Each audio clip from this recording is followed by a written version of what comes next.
કેનેડામાં કરોડો કમાઈ અને પરત ફરેલો એક ગુજરાતી કરોડપતિ રસ્તા ઉપર ચાલતા એક ગરીબ વૃદ્ધનું અપમાન કરે છે, પરંતુ માત્ર 12 કલાક પછી નસીબ એવી પલટી મારે છે કે એ જ કરોડપતિ એ જ વૃદ્ધના પગમાં પડી અને ધ્રુસકે ને ધ્રુસકે રડવા લાગે છે. આખરે એક જ દિવસમાં એવું તે શું બન્યું કે એના કરોડો રૂપિયા પણ કામ ન આવ્યા. ચાલો જાણીએ આજની વાર્તામાં. કેનેડાના ટોરન્ટો શહેરમાં એક સમયે ખાલી હાથે ગયેલો સમીર આજે હોટલ ઇન્ડસ્ટ્રીનો મોટો રાજા બની ગયો હતો.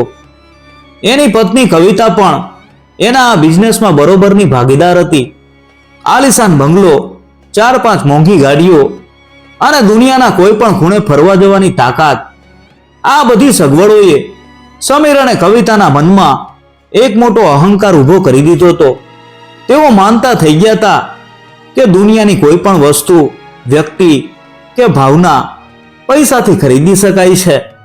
કેનેડાની ચમકદમકમાં તેઓ ગુજરાતમાં આવેલા પોતાના નાના એવા ગામને અને પોતાની દેશી સંસ્કૃતિને સાવ ભૂલી ગયા હતા. 15 વર્ષ પછી પહેલી વાર કોઈ સગાના લગ્ન માટે તેઓ ભારત પાછા આવ્યા હતા. લગ્ન પૈતા પછી સમીરની માસીએ ખૂબ આગ્રહ કર્યો કે આટલા વર્ષે આવ્યા છો તો દ્વારકાધીશના દર્શન કરતા જાઓ. શરૂઆતમાં તો કવિતાએ બહુ નાકનું ટીચકું ચડાવ્યું કે ત્યાં બહુ ધૂળ હશે, ભીડ હશે, આપણાથી એ બધું સહન નહીં થાય. પણ સમીરને લાગ્યું કે એકાદ દિવસની જ વાત છે, એટલે બંને એક ગાડી ભાડે કરીને દ્વારકા જવા માટે નીકળી ગયા. રસ્તામાં કવિતા સતત ભારતની ગરીબી, રસ્તાઓ અને લોકોના કપડાની મજાક ઉડાવતી હતી. એ વારંવાર સમીરને કહેતી હતી કે સારું છે આપણે કેનેડામાં જતા રહ્યા, નહીતર આપણે પણ આ લોકોની જેમ ધૂળ ખાતા હોત. રસ્તો થોડો ખરાબ હતો અને વરસાદના કારણે ખાડામાં કાદવ ભરાયેલો હતો. કાર એક ગામ પાસેથી પસાર થઈ રહી હતી. રસ્તાની કોરે એક વૃદ્ધ માણસ પોતાના માથા ઉપર ભગવાનના શણગારનો અને પ્રસાદનો ટોપલો લઈ અને પગપાળા જતો હતો. એના કપડા સાવ સાધારણ અને થીગડા મારેલા હતા. ડ્રાઈવરે ધીમે ચલાવવાના બદલે કાર સીધી કાદવના ખાડામાંથી કાઢી. કારના પૈડામાંથી ઉડેલો બધો જ કાદવ પેલા વૃદ્ધ માણસના કપડા અને ચહેરા ઉપર પડ્યો. કાર ઊભી રહી ગઈ. પેલા વૃદ્ધે આંખમાંથી કાદવ લૂછતા કાર તરફ જોયું. કવિતાને પોતાની ભૂલ સ્વીકારવાના બદલે અહંકાર દેખાડવો હતો. એણે કારનો કાચ નીચે કર્યો. પોતાના પર્સમાંથી 500 રૂપિયાની એક કડકડતી નોટ કાઢી અને પેલા વૃદ્ધના મોઢા ઉપર ફેંકીને કહ્યું કે જાઓ, નવા કપડાં લઈ લેજો અને રસ્તાની વચ્ચે ચાલવાનું બંધ કરો. પેલા વૃદ્ધ માણસે કાંઈ ન કીધું, બસ એ નોટ જમીન ઉપર પડેલી જ રહેવા દીધી અને નીચું જોઈને એ ચાલવા લાગ્યો. સમીર અને કવિતા મોટેથી હસતા હસતા આગળ વધી ગયા. એમને જરાય અંદાજ નહોતો કે એમણે ફેંકેલી આ 500 રૂપિયાની નોટ અને એમનો આ અહંકાર કલાકો પછી એમને કેવી સ્થિતિમાં મૂકવાનો હતો. બપોર સુધીમાં સમીર અને કવિતા દ્વારકા પહોંચી ગયા.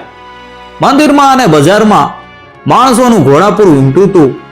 ચારે બાજુ ભક્તિ અને શ્રદ્ધાનું વાતાવરણ હતું. પણ આ બંને માટે તો આ બધું એક યાતના સમાન હતું.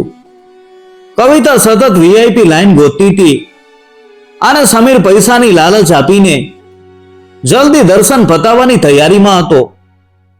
તેઓ બંને ભગવાનના દર્શન કરવાના બદલે આસપાસના લોકોની ગરીબી અને વ્યવસ્થાને કોસવામાં જ વ્યસ્ત હતા. દર્શન કરીને બંને બહાર આવ્યા અને બજારમાં ફરવા લાગ્યા. કવિતાના હાથમાં એક અત્યંત મોંઘી બેગ હતી. આ બેગમાં એમનું આખું અસ્તિત્વ હતું. બંનેના કેનેડાના પાસપોર્ટ, લાખો રૂપિયાના ક્રેડિટ કાર્ડ, રોકડ રકમ અને સૌથી અગત્યની વસ્તુ સમીરના સ્વર્ગવાસી માતાની છેલ્લી ચિઠ્ઠી. સમીર ગમે એટલો પૈસાદાર હતો પણ એ પોતાની માની આ ચિઠ્ઠી હંમેશા પોતાની પાસે રાખતો હતો. ભીડમાં ચાલતા ચાલતા ક્યારે કવિતાના ખભા ઉપરથી એ બેગ પડી ગઈ કે ચોરાઈ ગઈ એનો એમને ખ્યાલ જ ન રહ્યો. જ્યારે તેઓ કાર પાસે પાછા આવ્યા ત્યારે કવિતાએ પોતાના ખભા તરફ જોયું. એનો શ્વાસ અધર થઈ ગયો. બેગ નહોતી. સમીરના પગ નીચેથી જમીન સરકી ગઈ. બને પાગલની જેમ આખા બજારમાં મંદિરના પગથિયા ઉપર દર્શનની લાઈનમાં દોડવા લાગ્યા. કેનેડાનો આ મોટો બિઝનેસમેન આજે રસ્તા ઉપર ભિખારીઓની જેમ લોકોને પૂછી રહ્યો હતો કે કોઈએ મારી બેગ જોઈ છે? સાંજ પડવા આવી હતી, સૂરજ આથમી રહ્યો હતો અને સાથે સાથે સમીર અને કવિતાની આશાઓ પણ ડૂબી રહી હતી. પોલીસ સ્ટેશનમાં ફરિયાદ કરી પણ તરત કાંઈ થઈ શકે એમ નહોતું. એમની પાસે હવે ચા પીવાનો પણ 1 રૂપિયો નહોતો. ડ્રાઈવર પણ કાર લઈને પાર્કિંગમાં ક્યાંક જતો રહ્યો હતો અને ભીડમાં મળતો નહોતો. ધીમે ધીમે અંધારું થવા લાગ્યું. દરિયા કિનારેથી આવતો ઠંડો પવન કવિતાના શરીરને ધ્રુજાવી રહ્યો હતો. જે સ્ત્રી થોડા કલાકો પહેલા લોકોના કપડાં જોઈને હસતી હતી, તે અત્યારે ફાટેલી હાલતમાં એક ઓટલા ઉપર બેસીને ચોધાર આંસુએ રડી રહી હતી. પાસપોર્ટ વગર કેનેડા કેમ જવાશે? કાર્ડ વગર હોટલમાં કેમ રહેવાશે? સમીરને પોતાની માની ચિઠ્ઠી યાદ આવી રહી હતી. અહંકારનો આખો મહેલ એક જ ક્ષણમાં ધરાશાયી થઈ ગયો હતો. રાતનો અંધકાર એમને ડરાવી રહ્યો હતો. ત્યારે જ પાછળથી કોઈનો અવાજ આવ્યો. એ અવાજ એક સાધારણ દેખાતા ગ્રામીણ માણસનો હતો. તેણે માથે પાઘડી બાંધી હતી અને હાથમાં એક ફાનસ હતું. અંધારામાં એનો ચહેરો બરાબર દેખાતો નહોતો. તેણે ધીમા અવાજે સમીરને પૂછ્યું કે ભાઈ, તમે બંને બહુ ગભરાયેલા અને થાકેલા લાગો છો. કોઈ મુશ્કેલી પડી છે? સમીર જે સામાન્ય રીતે આવા લોકો સાથે વાત કરવાનું ટાળતો, તે આજે લાચાર હતો. એણે રડતા રડતા પોતાની બેગ ખોવાયાની વાત કહી સંભળાવી. એ માણસે શાંતિથી બધું સાંભળ્યું અને કહ્યું કે રાત બહુ ઠંડી છે, તમારી પાસે ઓઢવા માટે કાંઈ નથી. તમે મારા ઘરે ચાલો. મારું ઘર નાનું છે, પણ ત્યાં તમને ઠંડી નહીં લાગે અને જમવાનું પણ મળી જશે. સવારે આપણે બેગની શોધખોળ કરીશું. કવિતાને કોઈ અજાણ્યા અને ગરીબ માણસના ઘરે જવામાં ડર લાગતો હતો, પણ અત્યારે બીજો કોઈ રસ્તો નહોતો. તેઓ બંને તે માણસની પાછળ પાછળ ચાલવા લાગ્યા.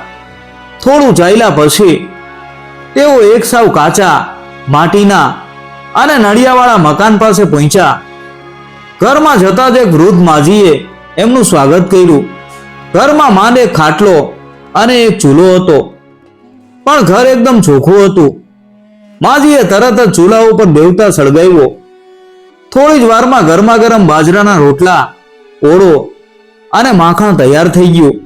કવિતા, જે 5 સ્ટાર હોટલ સિવાય ક્યાંય જમતી નહોતી, તે આજે ભૂખના કારણે એ માટીના વાસણમાં પણ અમૃતની જેમ જમવા લાગી. જ્યારે સમીરે રોટલાનો પેલો કોળિયો મોઢામાં મૂક્યો, ત્યારે તેની આંખોમાંથી દળદળ આંસુ પડવા લાગ્યા. આ સ્વાદ, આ હૂંફ, આ સુગંધ બરાબર 15 વર્ષ પહેલા એની પોતાની માં એને આવો જ રોટલો ખવડાવતી હતી. કેનેડાના પીઝા અને બર્ગર વચ્ચે તે પોતાની માના હાથનો સ્વાદ ભૂલી ગયો હતો. આજે આ અજાણ્યા ગરીબ માજીના હાથમાં એને પોતાની સગી માં દેખાઈ રહી હતી. જમી લીધા પછી માજીએ ઘરમાં રહેલો એકમાત્ર ખાટલો સમીર અને કવિતા માટે પાથરી દીધો અને પોતે જમીન ઉપર જૂના ગોદડા પાથરીને સૂઈ ગયા. સમીરને ઊંઘ નહોતી આવતી.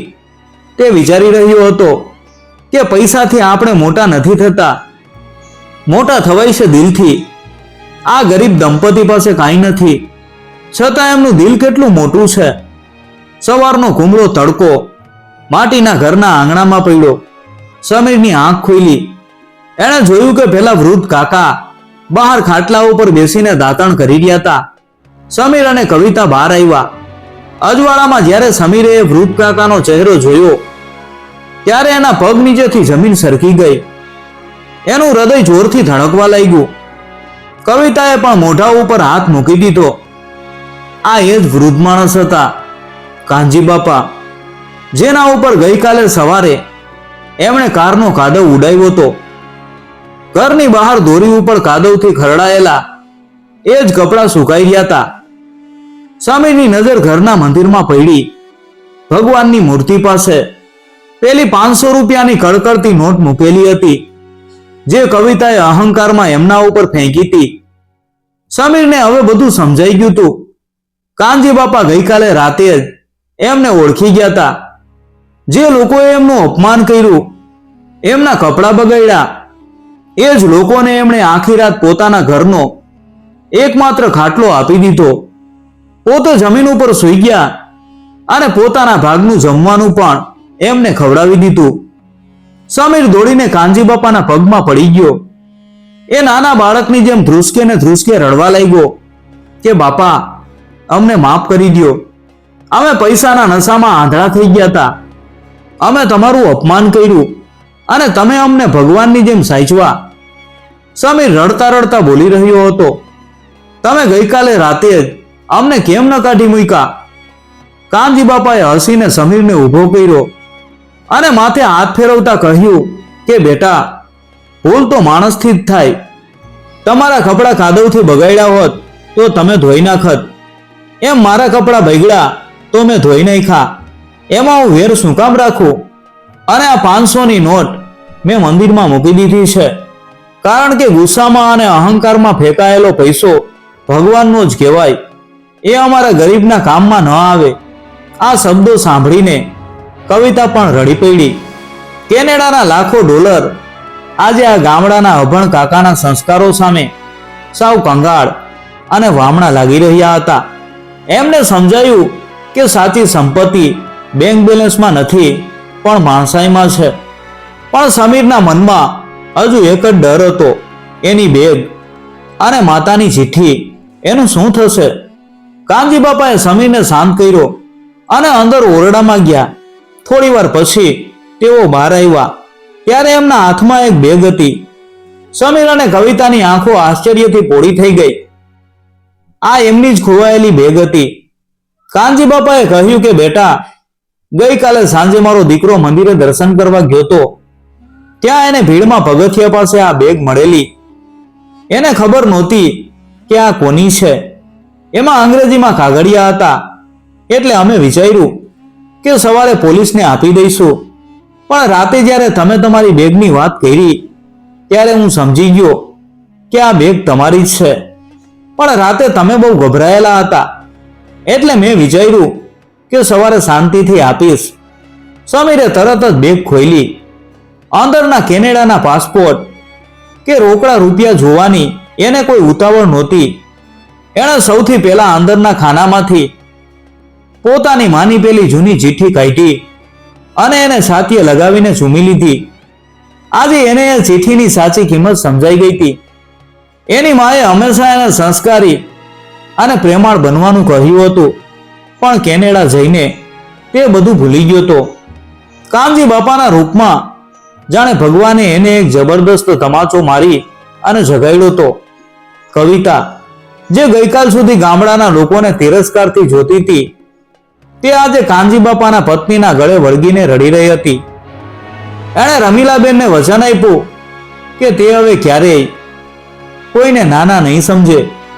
જ્યારે સમીર અને કવિતા પાછા જવા માટે કારમાં બેઠા, ત્યારે તેઓ જૂના સમીર અને કવિતા નહોતા રહ્યા.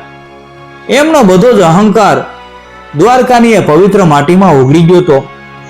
કેનેડા પહોંચ્યા પછી એમણે સૌથી પહેલું કામ એ કર્યું કે પોતાના ગામમાં એક મોટી હોસ્પિટલ અને ગરીબ બાળકો માટે એક શાળા બનાવી. હવે તેઓ દર વર્ષે ભારત આવે છે અને કાનજી બાપાના એ જ માટીના ઘરમાં રોકાઈને બાજરાનો રોટલો જમે છે. મિત્રો, આ વાર્તા આપણને એ શીખવે છે કે વિદેશની ધરતી ઉપર ભલે આપણે ગમે એટલા ડોલર કમાઈ લઈએ, પણ આપણા વતનની માટી અને સંસ્કારો ક્યારેય ભૂલવા ન જોઈએ. પૈસો જીવનમાં જરૂરી છે, પણ માણસાઈ, નમ્રતા અને પ્રેમ જ માણસને સાચા અર્થમાં ધનવાન બનાવે છે. મા બાપના આપેલા સંસ્કારો જ આપણો સાચો વારસો છે. મિત્રો, જો તમને આ વાર્તા ગમી હોય તો વિડીયોને લાઈક કરજો અને કોમેન્ટમાં જય દ્વારકાધીશ લખવાનું ભૂલતા નહીં.